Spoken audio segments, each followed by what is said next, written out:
यहाँ एक्टिभ पनि छ र प्यासिभ पनि छ यसमा, यो धेरै उपयुक्त हुन्छ। जस्तै एक्टिभ भोइसको बारेमा त भर्खरै मैले भने। अब प्यासिभ भोइस भनेको के हो त्यो बुझौँ।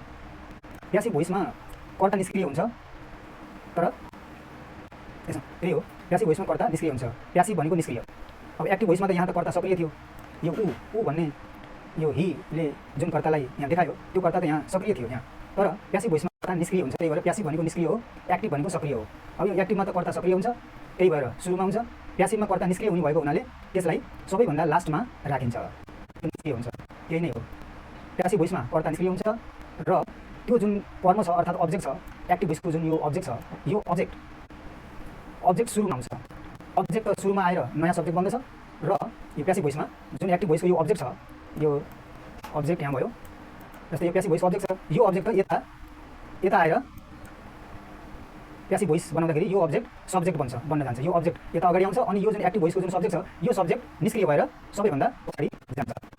त्यस प्रकारले यो प्यासिभ भोइस भयो, एक्टिभ भोइस यो प्यासिभ भोइस भन्नाले एक्टिभ भोइसमा कर्ता सक्रिय भयो, प्यासिभ भोइसमा कर्ता निष्क्रिय भयो। यस्तो तरिकाले बुझ्नु पर्दछ। अब यहाँ के बुझ्नु पर्यो भने जस्तै अब यसको फर्मुला बुझ्नु पर्यो। जस्तै यहाँ फर्मुला दिएको छ, यता हेरौँ। अब सबैभन्दा पहिला फर्मुलाले बुझौँ। अब एक्टिभ भोइसको फर्मुला सिम्पल पास्ट पढ्दाखेरि पनि भनिसकिएको छ। त्यहाँ सुरुमा सब्जेक्ट हुन्छ, सब्जेक्ट भनेको सी भयो, अनि यो भब भनेको क्रिया हुन्छ, लेखिन रोट भनेको भब भयो, यो पास्ट भयो, पास्ट फर्ममा छ।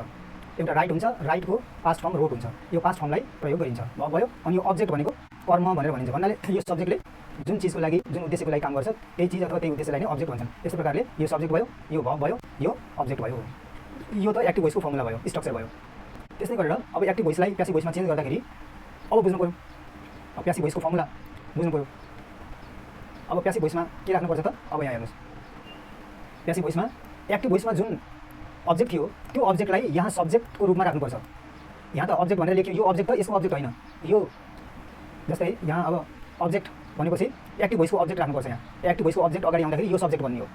त्यसपछि सिम्पल पास्ट, अब यो सिम्पल पास्टको प्यासिभ भोइसको कुरा गर्छ। अब पहिला त एक्टिभ भोइसमा भएको जुन अब्जेक्ट छ त्यसलाई यहाँ राख्नु पऱ्यो, अनि यो नयाँ सब्जेक्ट भयो। त्यसपछि वाज अथवा वर लगाउनुपर्छ। अब सिङ्गुलर नाउन छ भने वाज लगाउने, कुनै एउटा व्यक्ति वस्तु छ भने वाज लगाउने, कुनै दुई वा दुईभन्दा बढी व्यक्ति वस्तु छन् भने वर लगाउने। त्यसपछि प्रोनाउनको फेरि अलग नियम हुन्छ।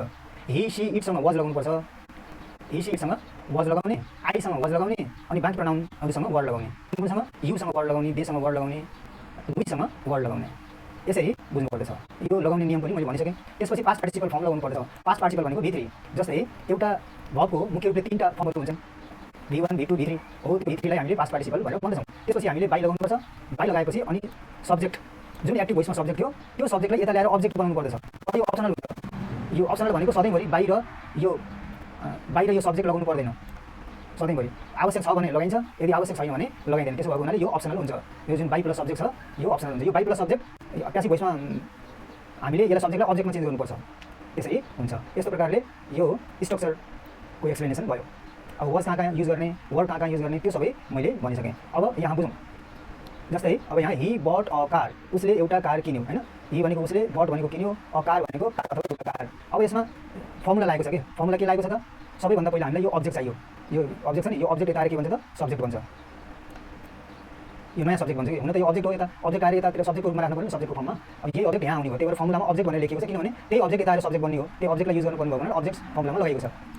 यो अब्जेक्ट यता आएर सब्जेक्ट बन्छ। त्यसपछि के लाग्छ त? वाज वरमा एउटा लगाउनु पर्यो। अब यहाँ कार भनेको एउटा कार छ, एउटा कार भएको हुनाले यहाँ के लाग्यो त? वाज लाग्यो। यसरी फर्मुला के भयो त? यहाँ वाज लाग्यो हैन त?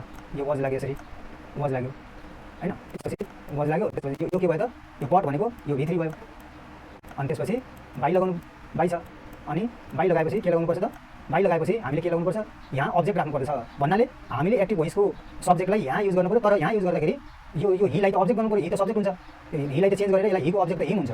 त्यसो भएको हुनाले यो हिममा चेन्ज हुन्छ र यहाँ अब्जेक्ट, नयाँ अब्जेक्ट यसरी बन्दैछ। यो के भयो त? यो फेरि यसरी अब्जेक्ट हुनुभयो। त्यस्तो प्रकारले यसरी यो स्ट्रक्चर यहाँ आयो। यहाँ वर लेखिएको छैन, स्ट्रक्चरमा वर पनि हुन्छ। वाज र वरमा एउटा प्रयोग गर्नुपर्छ।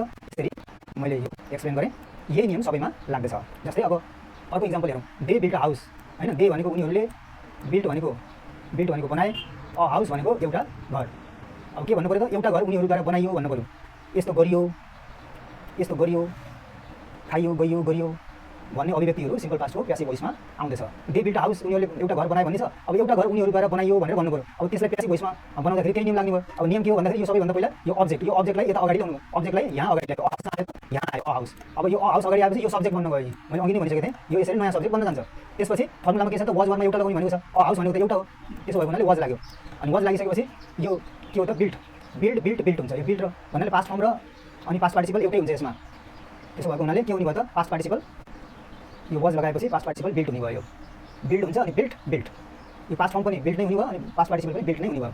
यो लगाएपछि वाज वर्ड लगाउनु पऱ्यो, त्यसपछि पास्ट पार्टिसिपल लगाउनु पऱ्यो, त्यसपछि बाई लगाउनु पऱ्यो, त्यसपछि सब्जेक्टलाई अब्जेक्ट बनाउनु पऱ्यो। कसरी त यो दे सब्जेक्ट भयो, देको अब देलाई त अब्जेक्टमा चेन्ज गर्नु पऱ्यो। यो त यहाँ त सब्जेक्ट छ, यता त अब्जेक्ट बनाउनु पऱ्यो। दे केमा चेन्ज हुन्छ त देममा चेन्ज हुन्छ। यस्तो प्रकारले के भयो त अ हाउस भनेको एउटा घर अनि बाई देम भनेको उनीहरू, बाई भनेको उनीहरूद्वारा भयो हैन। एउटा घर भयो अनि यहाँ हेर्नु वाज बिल्ट भनेको बनाइयो भन्ने सेन्स आउँछ।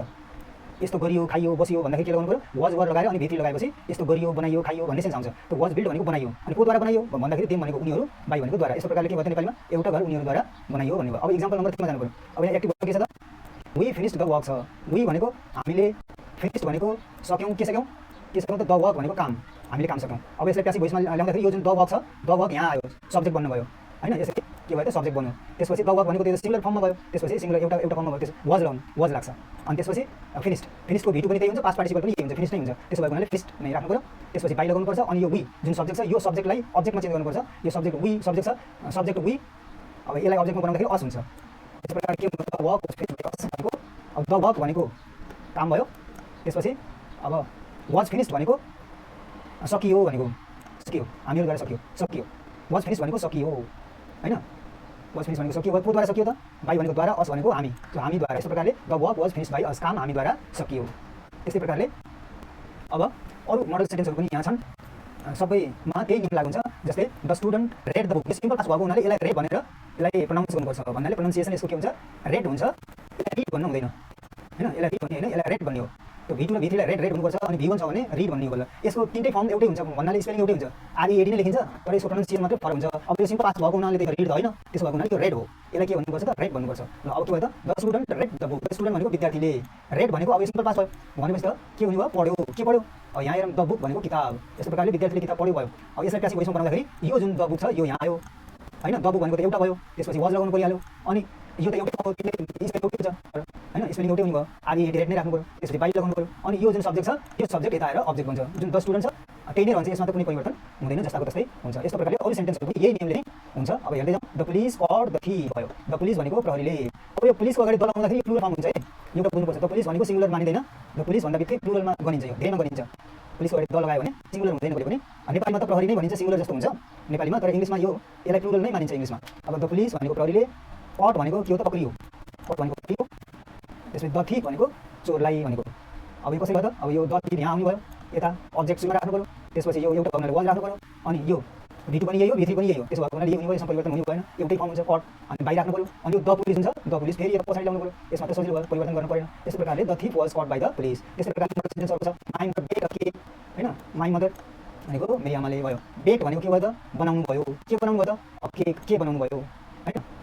यसरी अब यो अ केक यहाँ आयो, सुरुमा ल्याउनु पऱ्यो, लास्टमा ल्याउनु पऱ्यो, यो अब्जेक्ट सुरुमा ल्याउनु पऱ्यो, यो एउटा भएको हुनाले वाज लाग्यो अनि यो भित्री पास्ट पार्टिसिपल यो पनि। अब यहाँ भिटु र भित्री एउटै भएको हुनाले भित्री पनि यही भएको हुनाले यही नै राखियो यसमा अनि बाई लगाउनु पऱ्यो अनि यो माइ मदर यता आयो पछाडि आयो। यस्तो प्रकारले a cake was bake by my mother, cake मेरी आमाद्वारा बनाइयो भन्ने सेन्स भयो। त्यसपछि अर्को छ they cleaned the room, they भनेको उनीहरूले, क्लिन्ड भनेको सफा गरे, द रुम भनेको कोठा अनि यो द रुम यता ल्याइयो, सुरुमा ल्याइन्छ द रुम त एउटा भयो वाज भयो अनि यो भित्री पनि यही हो क्लिन्ड नै हो।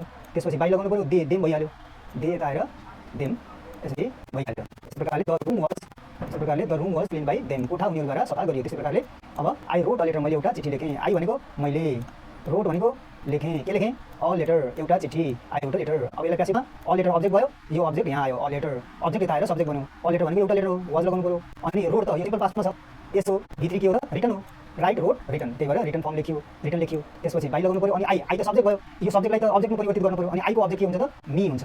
यस्तो प्रकारले यो आई यता आयो तर यसको जुन फर्म छ फर्म चेन्ज भएर आयो, यहाँ आई यहाँ आई नै यो आई त यता सब्जेक्टको रूपमा हुन्छ, यता त लास्टमा त अब्जेक्टको रूपमा भएको हुनाले यसको आईको अब्जेक्ट फर्म लेख्नुपर्छ। त्यसो भएको हुनाले आईको अब्जेक्ट के भयो त मी भयो। यस्तो प्रकारले all letter was written by me भन्नाले एउटा चिठी मद्वारा लेखियो, अल लेटर भनेको एउटा चिठी, वाज रिटन भनेको लेखियो, बाई मी भनेको मद्वारा, मी भनेको म, बाई भनेको द्वारा। यस्तो प्रकारले यो सिम्पल पास्टको प्यासिभ भोइस भयो।